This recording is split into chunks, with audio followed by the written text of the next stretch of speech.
In Romans 8:28, we read, "We know that all things work together for good to those who love God, to those called according to God's purpose." It's the modern English version. For many, this might be the definition of finding the silver lining to a dark storm cloud, an encouragement to find a way to continue the parade even when it is getting rained on. Not a bad sentiment, and actually very sound advice. Kind of another way of saying if life gives you lemons, make lemonade. Kind of, but not quite. I've seen or heard several ways this verse gets reworked to create some very unintended negative results for people. The first is how some would rework these words and conclude that all things that happen to us are good in and of themselves. Everything that happens, we should be thankful for because ultimately they are good.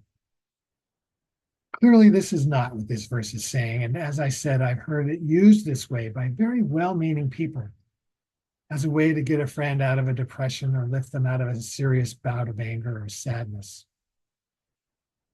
This response is in line with the last couple of videos in which we talked about feelings and not denying them or suggesting we shouldn't even have them.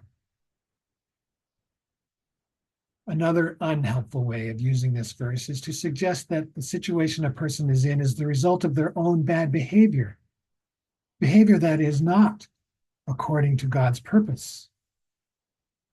Could you imagine finding yourself amidst a series of events that are really upsetting, possibly life-altering, and being told, well, do you really think these events you initiated were part of God's purpose?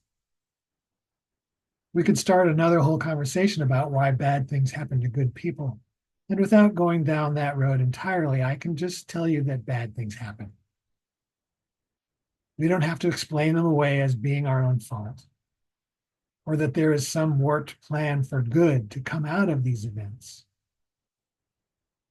Yes, I believe we can find good even in the bad things, but we don't need to explain them away as our fault.